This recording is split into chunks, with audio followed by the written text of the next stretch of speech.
Reporter breaking. കുംഭമേളയിലെ viral താരത്തിന്റെ വിവാഹത്തിൽ അന്വേഷണവുമായി കേരള പോലീസും. അന്വേഷിച്ച് റിപ്പോർട്ട് സമർപ്പിക്കാൻ ക്രമസമാധാന ചുമതലയുള്ള ADGPക്ക് സംസ്ഥാന പോലീസ് മേധാവി നിർദ്ദേശം നൽകി. പട്ടികവർഗ കമ്മീഷനിൽ നിന്ന് നിർദ്ദേശം ലഭിക്കുന്ന മുറയ്ക്കാകും കേസെടുക്കുന്നതുൾപ്പെടെയുള്ള നടപടികളിലേക്ക് കടക്കുക. മധ്യപ്രദേശ് കോടതിയിൽ ഹാജരാകാൻ പോലീസ് മേധാവിക്ക് ഇതുവരെ നോട്ടീസ് ലഭിച്ചിട്ടില്ലെന്നും വിശദീകരണമുണ്ട്. ഹരിമോഹനുണ്ട് കൂടുതൽ വിവരങ്ങളുമായി. ഹരിമോഹൻ, വല്ലാത്തൊരു പണിയായിപ്പോയി അല്ലേ? എന്തായാലും ഈ ഏണി ഇതെങ്ങനെ തീർക്കുമെന്നുള്ളതാണ് പ്രധാനപ്പെട്ട കാര്യം. ഈ വള്ളി പിടിക്കുക എന്നൊക്കെ പറയുന്ന കാര്യമുണ്ടല്ലോ, ചില പ്രാദേശിക ഭാഷയിൽ പറയും, ആലപ്പുഴയൊക്കെ ഭാഗത്ത് വള്ളിയായി എന്ന് പറയുന്ന കാര്യമുണ്ട്. അപ്പോൾ ഇതൊരു വള്ളിക്കെട്ട് കേസായി മാറിക്കഴിഞ്ഞോ ഇത്? ഇനിയിപ്പോൾ സംസ്ഥാന പോലീസ് അന്വേഷിക്കുന്നു.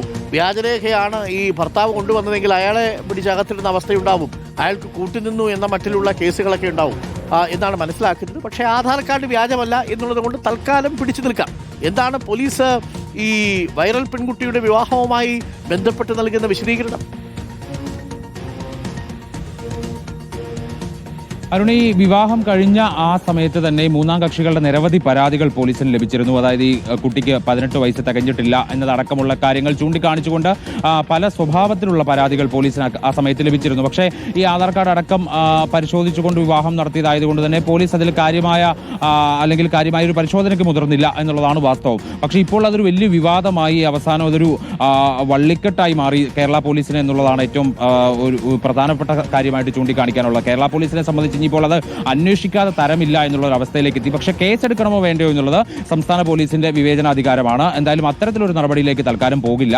ആദ്യം ഈ ഇത്രത്തോളം വിവാദമായ സ്ഥിതിക്ക് ആ വിവാഹം നടക്കാനുണ്ടായ സാഹചര്യത്തെക്കുറിച്ച്, ഈ കുട്ടിയുടെ ഈ പ്രായവുമായി ബന്ധപ്പെട്ടിട്ടുള്ള വിഷയത്തെക്കുറിച്ചൊക്കെ തന്നെ പോലീസ് ഒരു പ്രാഥമിക പരിശോധന നടത്താൻ വേണ്ടി തീരുമാനിച്ചിട്ടുണ്ട്. അതിനുവേണ്ടി ഇപ്പോൾ ലഭിച്ചിട്ടുള്ള ഒന്നിലധികം പരാതികളുണ്ട്. ആ പരാതികളൊക്കെ തന്നെ സംസ്ഥാന പോലീസ് മേധാവി ക്രമസമാധാന ചുമതലയുള്ള ADGPക്ക് കൈമാറി. ADGP ഇനിയിപ്പോൾ അതിലൊരു പ്രാഥമിക പരിശോധന നടത്താൻ വേണ്ടി ഒരു ടീമിനെ രൂപീകരിക്കും. ആ ടീമായിരിക്കും ഇതിലൊരു അന്തിമ റിപ്പോർട്ട് കൊടുക്കുക. തൽക്കാലം അതിൽ കേസെടുക്കേണ്ട ആവശ്യമില്ല എന്നുള്ളൊരു നിഗമനത്തിലേക്ക് പോലീസ് എത്തിച്ചേർന്നിട്ടുണ്ട്. ഈ രേഖകൾ ഒരിക്കൽ കൂടി പരിശോധിക്കും. വിവാഹം നടത്തിക്കൊടുത്തത് ആരാണ് എന്നതടക്കമുള്ള കാര്യങ്ങൾ പരിശോധിക്കും. ഈ ക്ഷേത്രത്തിൽ എത്തിക്കൊണ്ട ഭാരവാഹികളുടെ അടക്കം മൊഴി രേഖപ്പെടുത്തും എന്നുള്ളതാണ് മനസ്സിലാകുന്നത്. ഒപ്പം തന്നെ ഈ പട്ടികവർഗ കമ്മീഷന്റെ ഒരു തരത്തിലുള്ള നോട്ടീസോ അറിയിപ്പോ ഇതുവരെ ലഭിച്ചിട്ടില്ല. മധ്യപ്രദേശ് പോലീസ് ഇവിടെ എത്തുന്നതുമായി ബന്ധപ്പെട്ട ഒരു വിവരവും സംസ്ഥാന പോലീസിന് ലഭിച്ചിട്ടില്ല. ഇതൊക്കെ ലഭിച്ച ശേഷം, ഈ അറിയിപ്പൊക്കെ ലഭിച്ച ശേഷം മാത്രമായിരിക്കും ബാക്കി എന്തൊക്കെ നടപടികളാണ് സ്വീകരിക്കേണ്ടതെന്നുള്ള കാര്യത്തിൽ സംസ്ഥാന പോലീസ് ഒരു തീരുമാനത്തിലെത്തിക്കുകയുള്ളൂ. താങ്ക് യു ഹരിയാണ് വിവരങ്ങൾ നൽകിയത്.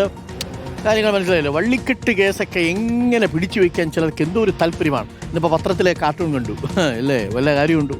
ഇങ്ങനെയുള്ള ആക്ഷേപങ്ങളൊക്കെ നേരിടേണ്ടി വരുന്നൊരു സാഹചര്യമില്ലേ? കുറച്ചൊക്കെ ശ്രദ്ധിക്കേണ്ടായിരുന്നോ എന്നുള്ളതാണ്.